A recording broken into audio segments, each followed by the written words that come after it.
Well, how are things sitting right now with the global economy? We keep hearing the horror stories about fertilizer disruptions, famine, food shortages, everything else that could become as a result of the closure of the Strait of Hormuz and this global war. Christine Lagarde, head of the ECB, she's not given to hyperbole. I mean, she's of course, in control of the largest banks and the European banking structure. Remember, she's famous for telling us that, she wanted us to move away from cash. Of course, in my mind, this is all about control. But here is Christine Lagarde talking specifically about food rationing and what is coming. Listen. A third of the fertilizers is shipped through the Strait of Hormuz. Now, that is also at risk. And it matters particularly in the southern hemisphere, where the planting and therefore the fertilizers is badly needed now. I'm not saying that just out of interest for agriculture. Don't forget, I was Minister of Agriculture in France for a month and a half. But because it matters to me as a central banker now.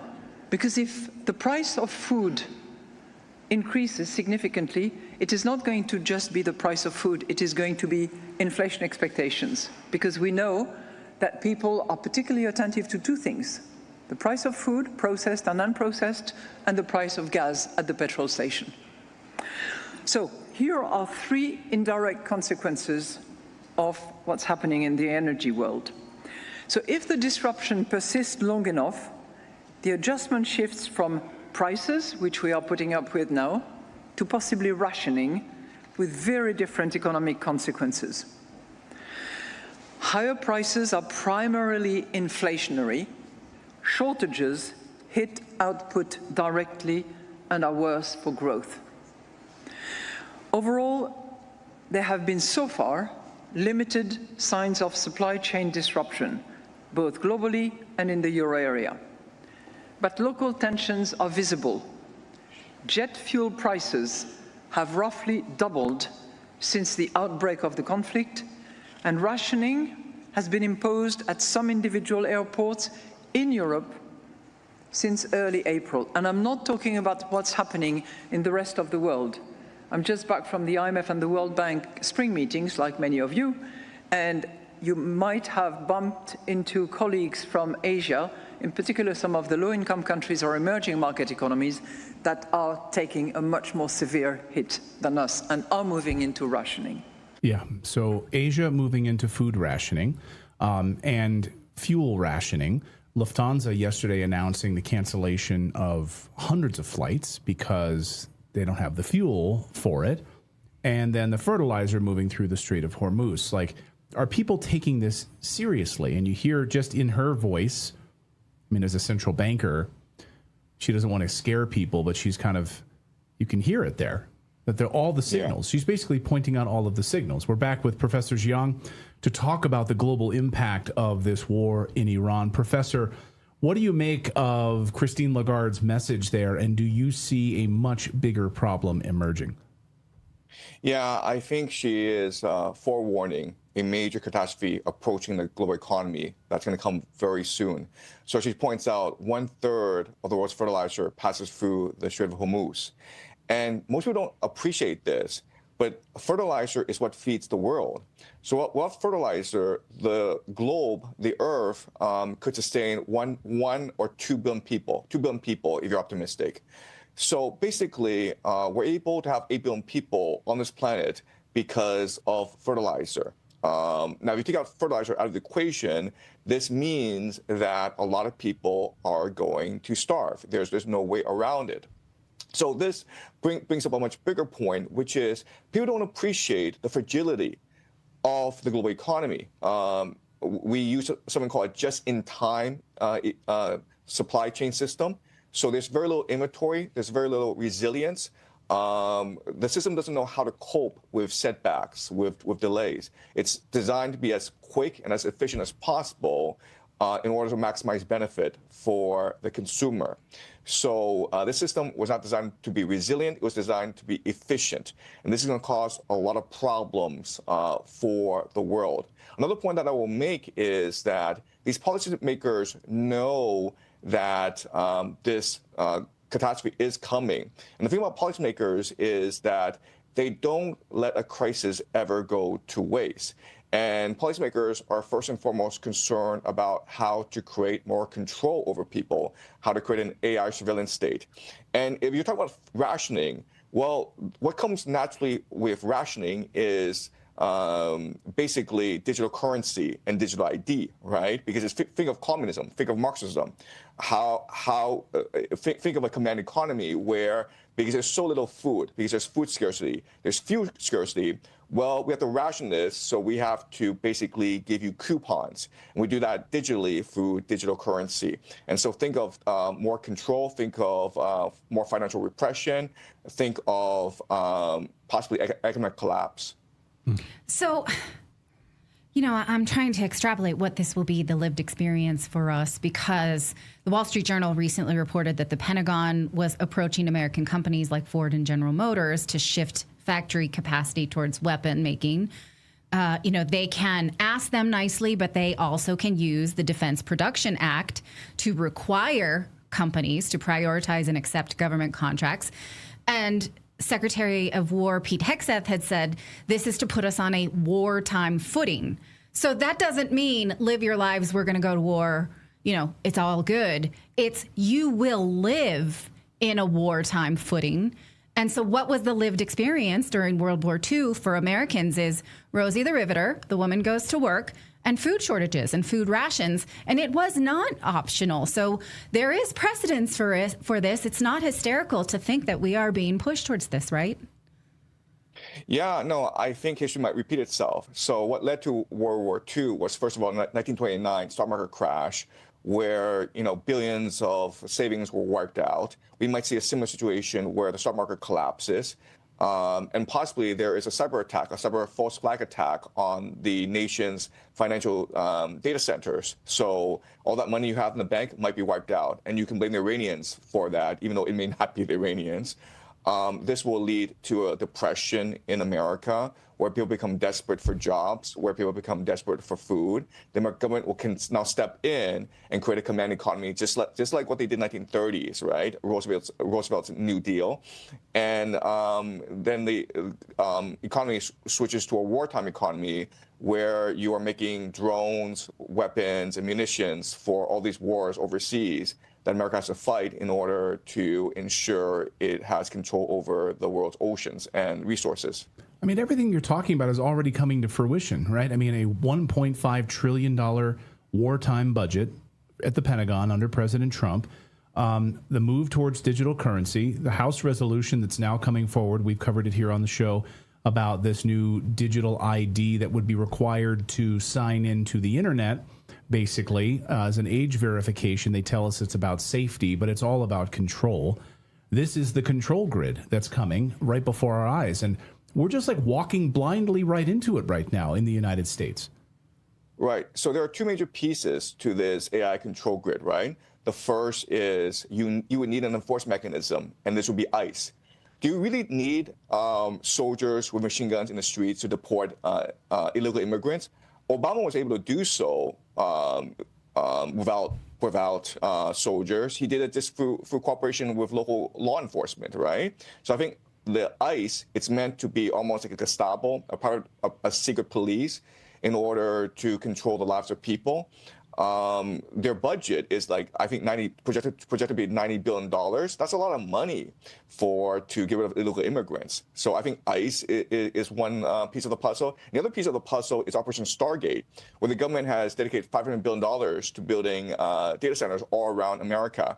Listen, these data centers are not for having an AI girlfriend or for helping you cheat on your homework. They are part of the control grid.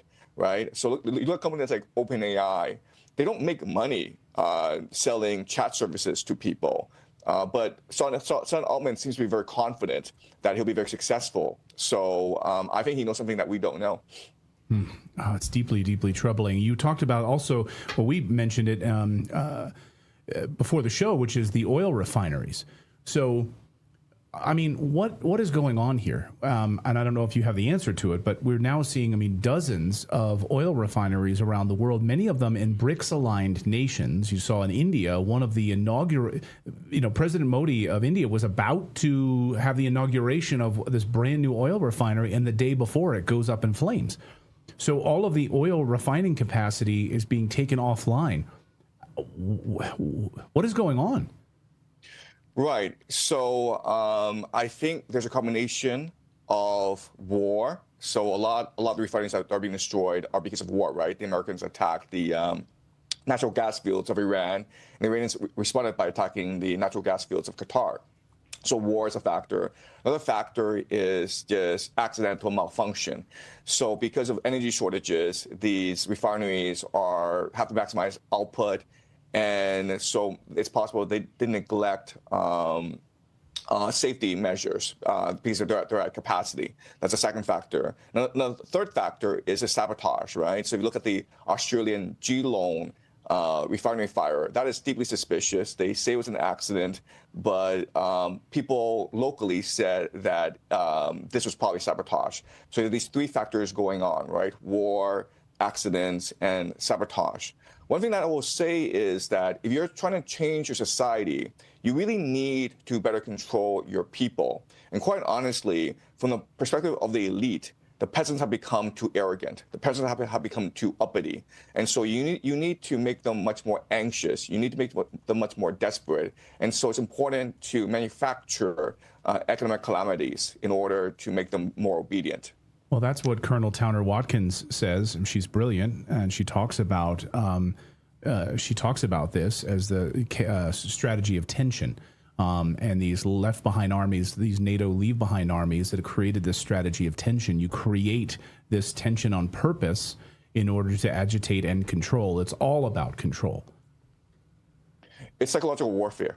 They've been doing this for decades. And so think of the color revolutions in the Middle East, right? So they have this very good playbook, very effective playbook of using propaganda, of using spies, of using saboteurs, provocateurs in order to stir up discontent among the population in order to better control the emotions of the population. So I think that we are moving towards a period of massive unrest. Now, earlier off camera, you talked about the NASA program, and this seems to be something that's really irking people online. I see meme after meme of people saying, wait, you expect us to support a war in Iran? We don't have free health care. We have record debt. We will have to pay more for fuel, but you can use up all this jet fuel and send science experiments into the ether. What the hell? And you're saying you think that is another part of the control mechanism. Right. So if we just extend our logic, right, and just say, okay, during this war, in order to maintain the American empire, the population isn't going to go with this war, so they need to create an economic catastrophe to make the population more obedient. And you want to introduce an AI surveillance system. You want to have a control grid. Well, a possible strategy is to fake an alien invasion and make people so afraid that they basically obey the government. But, from the perspective of the government, this doesn't really have to succeed because, honestly, the baby boomers will go with anything, right?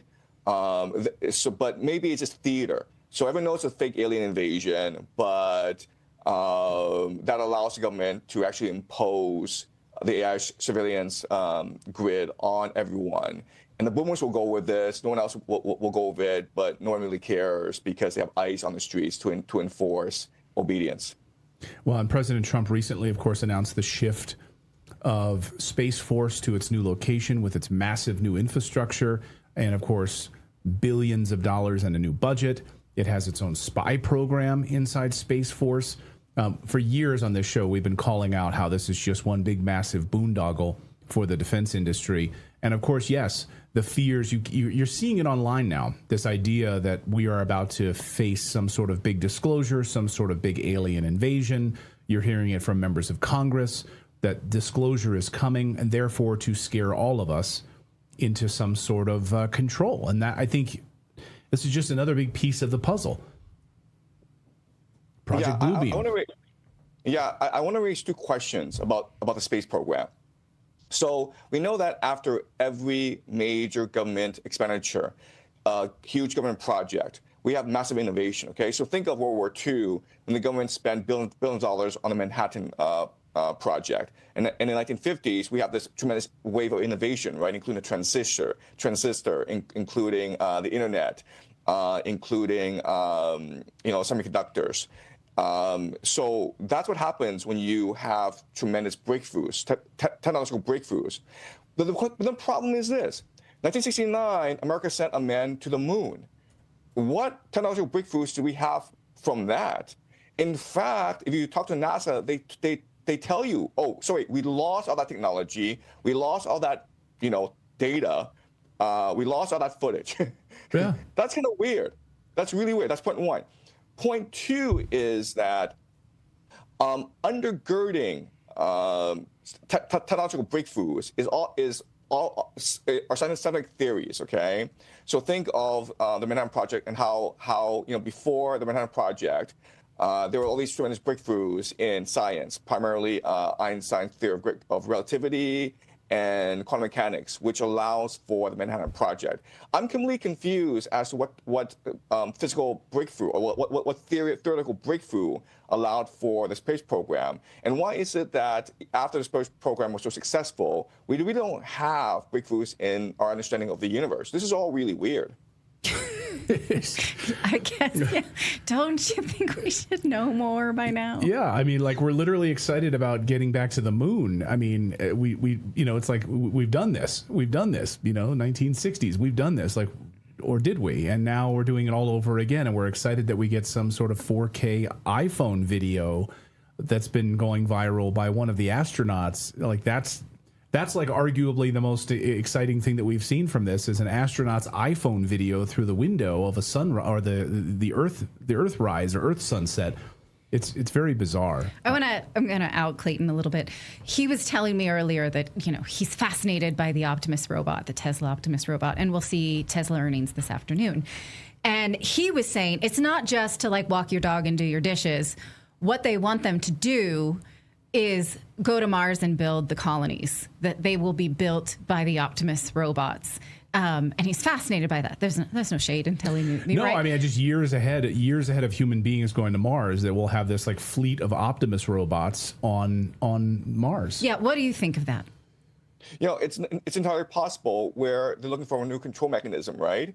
And they understand the power of narrative, how World War II was this great unifying, galvanizing event for the American population, how the space race was also a great unifying event for the American people as well. So maybe people are in poverty, maybe there's wars going on, but if we're seeing all this footage of these Optimus robots going to Mars to build a colony, maybe this will make us more appreciative of the government. Okay. Yeah, I guess we'll just fall in line and just be happy with all of this control, and people are, just walking into this control grid. Or imagine, I'm thinking like a science fiction writer now. You are in this control grid. You see these Optimus robots. You think they're actually building a colony where there is food and life, and you don't have to live in this dystopic life. But you can only get here because of this, and then we all think that we've earned it.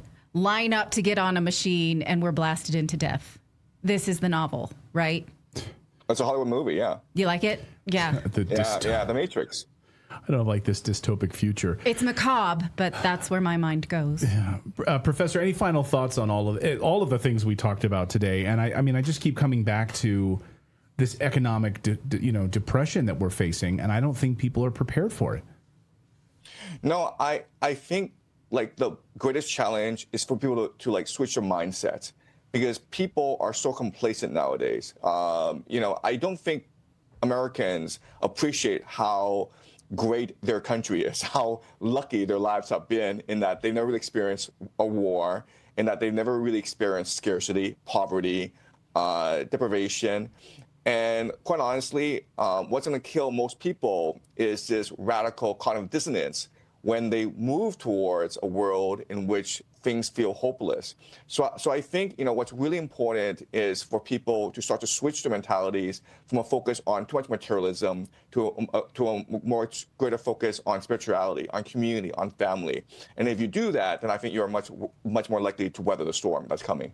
One more question I want to ask, because a German politician recently said that they should raise the age of enlistment for reservists to 70. A 70-year-old being enlisted in the Army. I mean, if this shows no lack of respect for human life, I don't know what does. And so I think that, again, this shows sort of an expansion of slave labor and war footing. What do you think of that? Look, I think there's a depopulation agenda going on where the elite have known for decades that the population we have is unsustainable. This planet, its resources were really meant for only 1 or 2 billion people.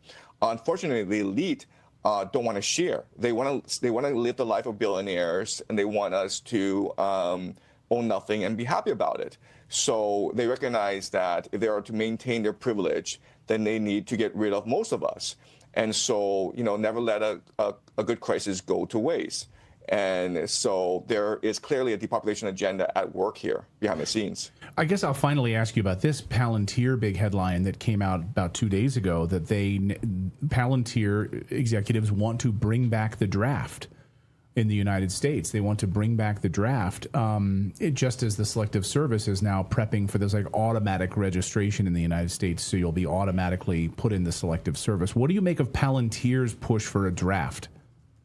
Look, if there's an AI surveillance state that's coming, then Palantir will be the heart and center of that. So food rationing will allow for, will justify a control grid, but also the national draft, if you think about it, will also justify a control grid where you need to make sure that young men know their patriotic duty and they're willing to go and die in the Middle East. Oh, unbelievable. Professor Jiang, thank you so much for your deep analysis today. We really appreciate it, and I hope you're not correct. I hope you're not correct. Look. I hope I'm wrong. Okay, people call me an idiot. On the internet, people call me an idiot. I hope I'm an idiot. Okay, well, but I also think it's important for us to consider all possibilities and to be emotionally and psychologically prepared for the worst case scenario.